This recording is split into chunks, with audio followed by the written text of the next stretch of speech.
Bienvenue dans le podcast L'âme en lumière. Je suis Anne, coach en libération émotionnelle et en soins énergétiques. Et je suis là pour vous guider à renouer avec votre corps vers l'équilibre et l'harmonie. Je ne détiens aucune vérité, juste ma médiumnité et mes expériences. Aujourd'hui, nous allons parler de perturbations émotionnelles et comment les combattre. Qu'est-ce qu'un trouble émotionnel et comportemental ? Un trouble émotionnel est généralement le symptôme de maladies profondes. La personne ressent de manière excessive les émotions, ce qui provoque souvent une réactivité intense face aux événements, notamment dans un contexte difficile, comme le deuil, comme une maladie, un divorce, la perte d'un travail, des chocs.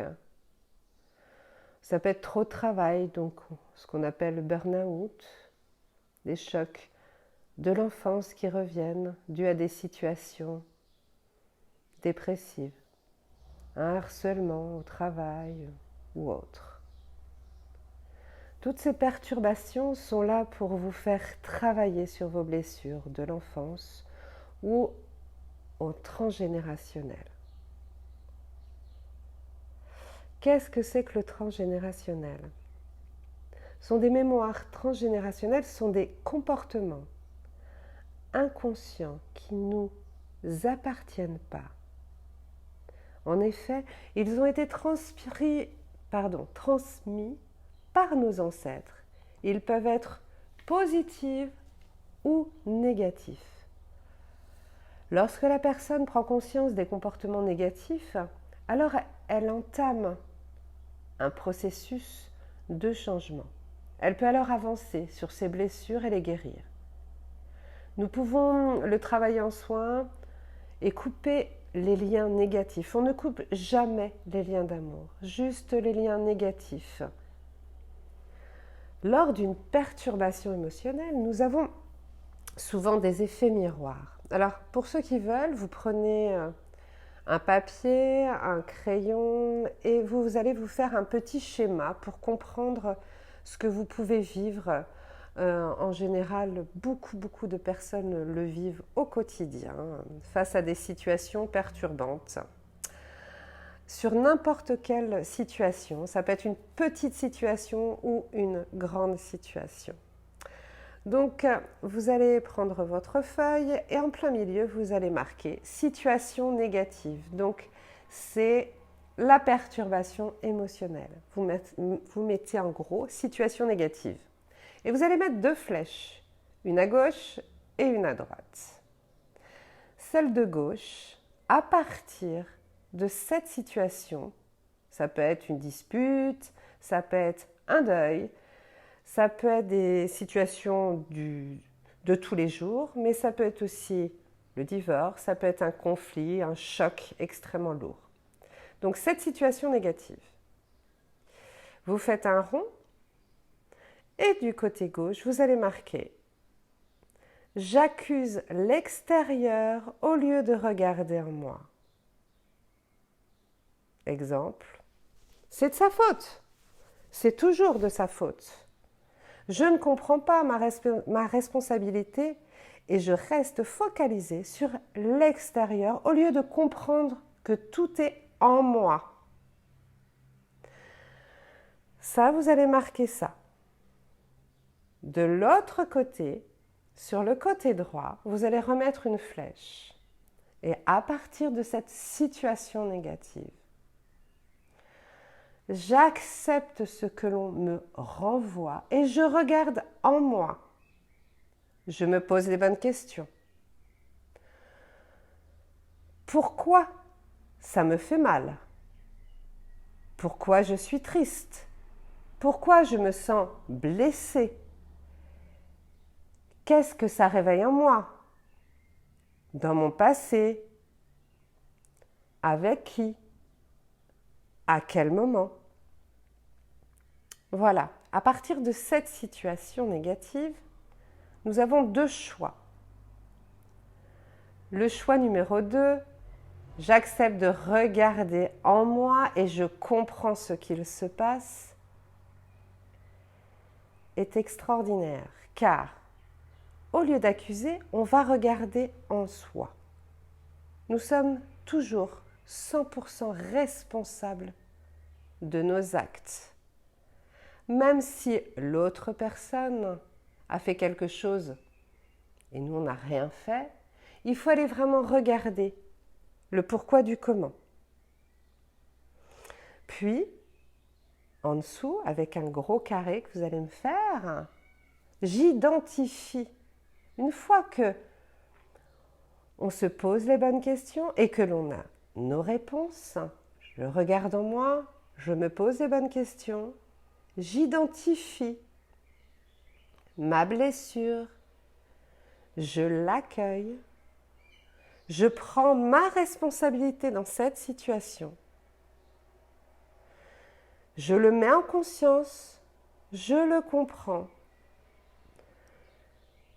je la soigne avec un thérapeute où je me fais aider pour bien le digérer, le comprendre et l'accepter. Voilà. Voilà, tout ce que nous voyons chez les autres n'est qu'un reflet de nous-mêmes. Nous regardons, lorsque nous avons compris que regarder en nous pour pouvoir avancer est la solution.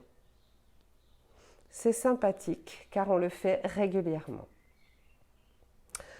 Nous avons quand même des blessures que l'on porte, comme dirait Lise Bourbeau, des blessures identifiées comme la trahison, l'injustice, l'humiliation, le rejet, l'abandon, la non-reconnaissance et bien d'autres blessures. Maintenant, je vais vous parler des conflits programmants. Lors des conflits programmants de prédisposition, où sont enregistrés les traumas qui se cumulent, le conflit déclenchant est l'élément qui réveille le programme en sommeil. Le corps commence à déclencher les symptômes ou les signes qui représentent une manifestation d'une maladie. Votre corps est toujours là pour vous aiguiller et vous démontrer qu'il faut stopper lorsque l'on vit des situations traumatisantes. Si vous comprenez, si vous vous faites suivre par un thérapeute pour mettre en conscience et le travailler, l'univers ne vous remettra plus de situations similaires. Dans le sens contraire, l'univers vous remettra le même style de situation pour qu'enfin vous les compreniez et pour guérir les blessures liées à ces situations. C'est pour cela qu'il faut savoir se faire accompagner. L'être humain est toujours dans le passé ou dans le futur. Il a beaucoup du mal à vivre dans l'instant présent. Il se réfère toujours au passé, s'imagine également énormément dans le futur. Il se base sur son éducation, sur la société, sur son entourage. Il revient toujours en arrière. Ça le rassure. La seule façon d'avancer est d'être dans l'instant présent, d'être positive ou positif, de ne pas ressasser le passé, de comprendre les épreuves de la vie qui sont là pour nous faire avancer. L'évolution de la forme physique et de la conscience de l'homme et de la femme s'est fait dans un but précis, qu'ils fassent tous deux des expériences et surtout l'expérience de l'intention. L'intention et de son expression variée à l'infini dans leur vie. Voilà l'action, primordiale de leur créativité. Sans intention, il n'y aura aucune création. L'intention définit la nature de l'acte, aimant ou destructeur. Revenons sur le passé, le présent et le futur. L'intention est toujours dans le présent, donc la créativité également. Nous devons apprendre de nos expériences, qu'elles soient douloureuses ou sublimantes. Après avoir vécu nos perturbations émotionnelles, il faut se recréer dans le moment présent. La seule façon d'avancer est de comprendre notre fonctionnement et de se recréer à chaque moment avec des intentions positives. La vie est un apprentissage de chaque instant. Il ne faut pas ruminer, rabâcher sans cesse dans son mental, car nous pouvons perdre pied. Il faut apprendre à déguster la vie dans le moment présent. Bien sûr, nous ne pouvons pas toujours être dans le présent, dû à notre travail, aux enfants, à la famille et bien d'autres choses. Il faut prendre un minimum de temps dans la semaine pour se reconnecter à soi, à ses intuitions, à son corps physique, à son esprit, pour savoir si on est sur son chemin, car chaque être est unique. Apprendre à regarder autour de soi, apprendre ou à réapprendre les plaisirs simples de la vie, comme une balade en forêt, dans la nature. Regarder une fleur s'épanouir, jouer avec son enfant, lire un livre, inventer une histoire avec ses propres enfants. La société de consommation nous pourrit. Il faut toujours avoir plus que son voisin, plus que ses amis, plus, pour montrer que l'on a réussi. La vie, le bonheur, ce n'est pas cela. Il faut accepter et vivre pleinement ces perturbations émotionnelles, les comprendre, les conscientiser, se dire que ce sont des expériences pour grandir, évoluer, avancer. Les guérir, se faire aider si nécessaire. Grâce à ces expériences,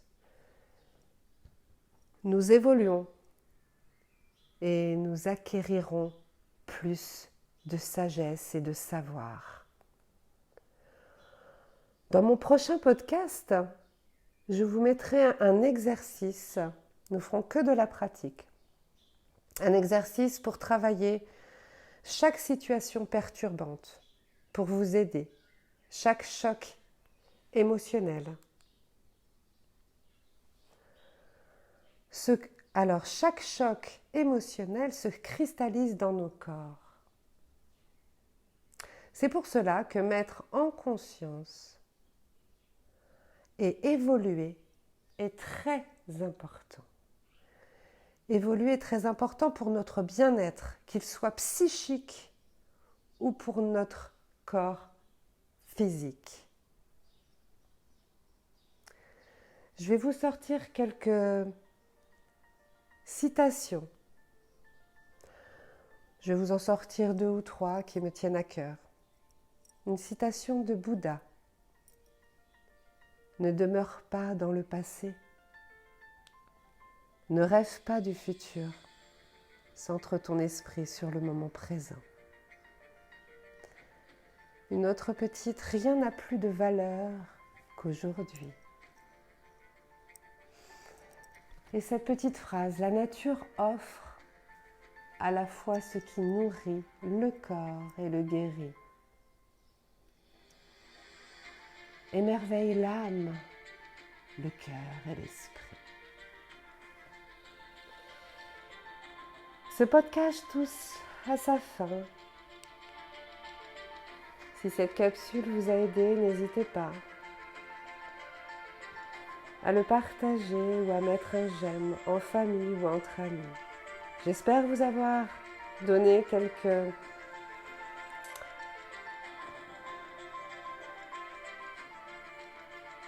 quelques pistes pour surmonter vos épreuves personnelles.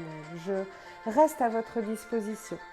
Vous pouvez me joindre via mon site internet qui se trouve ci-dessous. On se retrouve très vite pour un nouvel épisode. En attendant, prenez soin de vous et à très bientôt.